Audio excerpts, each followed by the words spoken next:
Advanced courses తో పాటు first year నుండే campus recruitment training leading companies లో 13,000 plus placements with 13.5 lakhs highest package.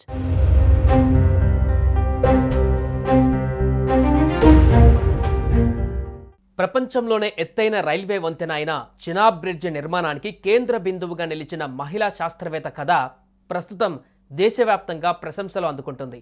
Chenab నదిపైన నిర్మితమైన ఈ అద్భుతం వెనుక ఓ తెలుగు మహిళ శ్రమ ఇప్పుడు ట్రెండింగ్గా మారింది. ఆమె ఎవరో కాదు, గాలి మాధవిలత. ప్రకాశం జిల్లా ఏడుగండ్లపాడు గ్రామానికి చెందిన ఈ ఇంజనీర్ దేశ చరిత్రలో చిరస్థాయిగా నిలిచిపోయే చినాబ్ వంతెన నిర్మాణానికి తన 17 ఏళ్ల సేవను అర్పించి తెలుగు తల్లికి గర్వకారణంగా నిలిచారు. ఈమె కథ కేవలం ఒక ఇంజనీర్ విజయగాథ కాదు, దశాబ్దాల త్యాగం, పట్టుదల, శ్రద్ధ, శాస్త్రీయ విజ్ఞానం కలిసి అందించిన భారత విజయ పతాకం.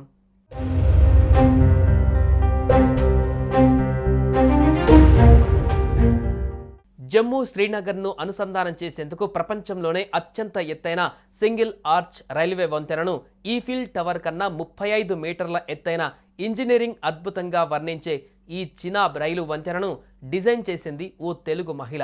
ఈ వంతెన నిర్మాణం కోసం బెంగళూరులోని ఇండియన్ ఇన్స్టిట్యూట్ ఆఫ్ సైన్స్లోని సివిల్ ఇంజనీరింగ్ డిపార్ట్మెంట్లో geotechnical engineering professor doctor Gali Madhavilatha, ఆమె బృందం 17 ఏళ్ల సమయాన్ని జాతి సేవకు అంకితం చేశారు.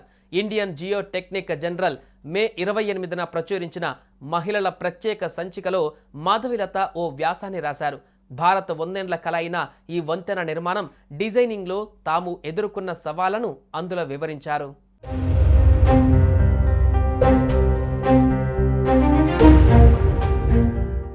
అసలు ఎవరి మాధవిలత అనే వివరాలు చూస్తే, ప్రకాశం జిల్లా ఏడుగుండ్లపాడు గ్రామానికి చెందిన మాధవిలత ప్రాథమిక విద్యను కూడా ఏడుగుండ్లపాడు గ్రామంలోనే పూర్తి చేశారు.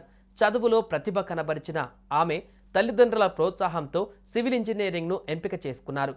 వరంగల్ ఎన్ఐటిలో ఎంటెక్, ఐఐటి మద్రాసులో ఇంజనీరింగ్ గ్రాడ్యుయేషన్ పూర్తి చేసిన డాక్టర్ మాధవిలత 2004లో ఐఐఎస్సిలో చేరడానికి ముందు ఐఐటి గుహవాటిలో బోధించారు.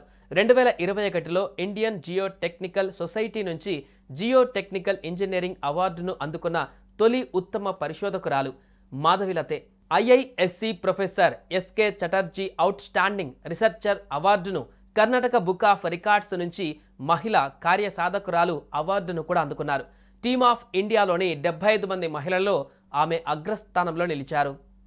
అంతేకాదు, డాక్టర్ మాధవిలత ఐఐఎస్సిలో చేరినప్పుడు ఆమె తొలి మహిళా ఫ్యాకల్టీ సభ్యురాలు. అయితే ఆమె జియో టెక్నికల్ ఇంజనీరింగ్ భవనంలో మహిళల కోసం ప్రత్యేకంగా టాయిలెట్ నిర్మాణానికి కూడా ఆమె గట్టి పోరాటం చేసి సాధించారు.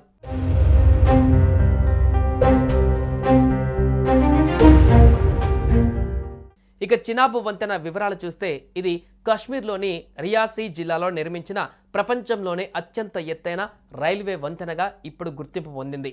ఈ వంతెన సముద్ర మట్టానికి 359 మీటర్ల ఎత్తులో ఉంది. అంటే ఈఫిల్ టవర్ కంటే కూడా ఎత్తుగా నిలిచింది.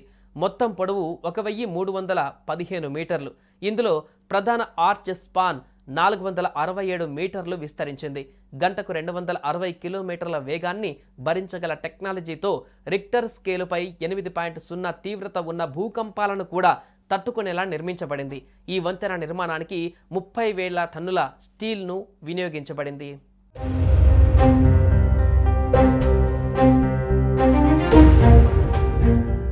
సుమన్ టీవీలో మీ పర్సనల్ అండ్ బిజినెస్ ప్రమోషన్స్ కోసం కింది నెంబర్కి కాంటాక్ట్ చేయండి.